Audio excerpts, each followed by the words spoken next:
Hey, good morning, guy.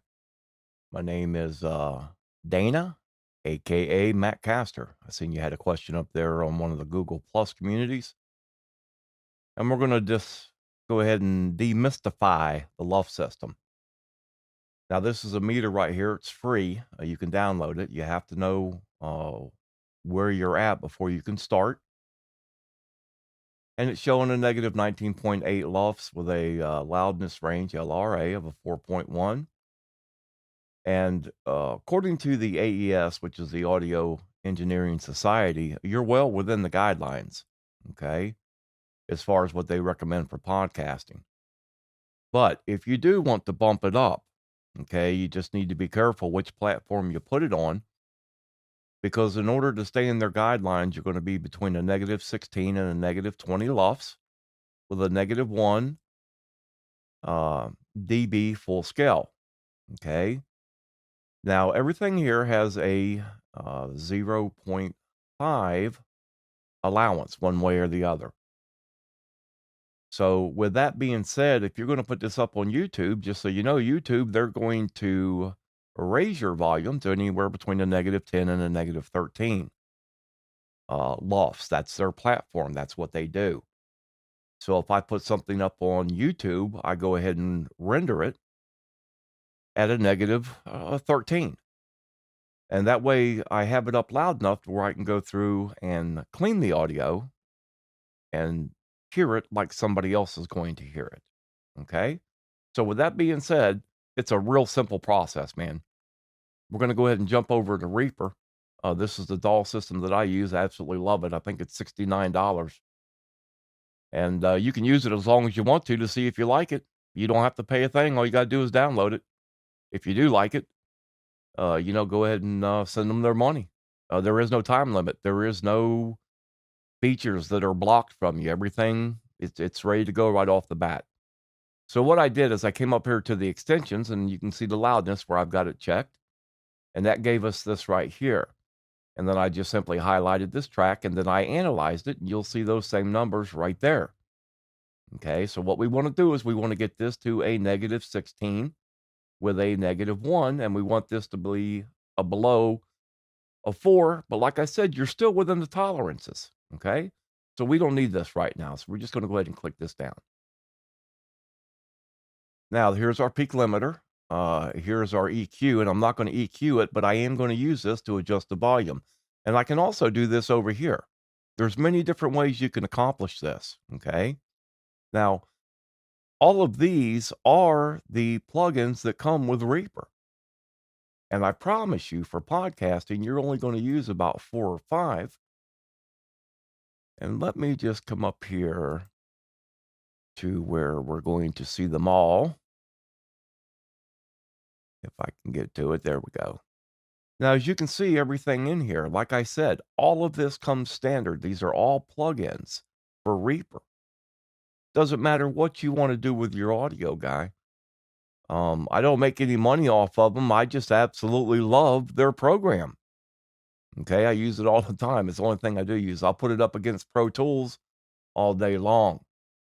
Okay, I think they're start around $800, $900 for the professional version. So we're going to go ahead and do this. So we know that we're at the 19.8. You're almost at the 20. So what I'm going to do is I'm simply going to zero this out because I want to use this gain control over here. Okay, so remember, the higher the number, the lower the volume. So we want to add 4 dBs to this right off the bat. And I can come down here and I'm just going to go 4.0. Okay. Now I'm going to come over here. I don't know what this is. This is the peak limiter. I do not know what this is going to be set at. You have to play with it. Everybody has to play with it. But this is how simple it is. We're going to render this. Let me bring it over here for you. We're going to go ahead and do the master track. I just got finished with another project, had 32 tracks on it. And we're going to name this LUFS. Now, the way I've got this set up is it's going to put it right back on this track when I get finished, and that's what I want. Okay, I've got it set for stereo. It's going to be an MP3. I've got everything set the highest that it'll go that'll give me the best sound. So I'm going to simply go render one file, and then I'm going to watch this meter combined with another meter that's going to pop up automatically. And there it goes. That's the meter I'm looking for right there, negative 0.8, negative 0.8. And that means that I'm real close now with what I want to do. Now remember, I've added 4 dBs to this. Okay. So I've just jumped up to the 1.4, so that's where I know the peak is at 1.6. Now I'm going to hit back instead of close, and I'll show you why. It's real simple. Once I hit back, I simply come over here to my peak limiter, and now I'm going to start playing with it. And I'm going to move it over to dB, somewhere in that area. I'm not going to spend a lot of time on it. I don't have to. I'm going to zero out the meters, and I'm going to hit render a file again. This time I can override it. And that's why I was telling you, once you hit close, then you lock that file name down, and it will not let you go back and do what I just did. You would have to come up and rename your file again. And it just saves you a couple seconds is all it really does. And we're up there at the 0.6, 0.7, but as you can see that we are coming down.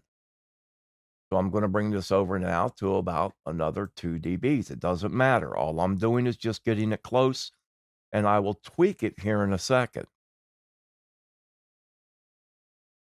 And we'll just go through the process again. Sometimes I hit it right off the bat, brother. Sometimes, like I said, it'll take me 5 or 10 minutes of playing with it. And then I'll go from there. So the other good thing about Reaper, now I use a Tascam 16/8. I can literally lay 16 tracks at the same time with this software, and I'm only limited due to my input. Okay, there we go. 1.4, 1.4. Absolutely love it. At this time, I would hit close, and it's going to throw this track right back here for me. And that's it. It's a done deal. Okay. So I hope that this has helped to show you how simple it is to adjust the LUFS. And I'm going to go ahead and pause this video. I'm going to run it right back to that same meter, and then I'll show you exactly what it looks like. Okay, guy, and we are back. Now, as you can see, running it through the same meter, we're at a 15.9 LUFS. We're 1/100th off. Our loudness range is now down to a 3.2 underneath the 4 dB maximum recommended by the AES. We got a negative 1.1 dB full scale with 0 peaks. Okay. And going back to Reaper, it is just that simple. And it's real simple to do, guy. The one I'm working on right now is set up right over here. And there's the difference. There's the original, and there's the one that's been lifted up and mastered through Reaper. You can see the difference in the waveform right off the bat. And I just can't, like I said, I just can't say enough how easy it is, man, just to raise these volumes up and meet the standards that are recommended by the most educated professionals on the face of this earth. And that is the Audio Engineering Society. That's who Congress goes to when they want to pass loudness laws in the United States of America. All right. So I hope this helps. God bless you. Have a wonderful day. If there's anything I can ever do for you, man, give me a holler. I don't charge no money. I do it because I love what I do. Bye-bye.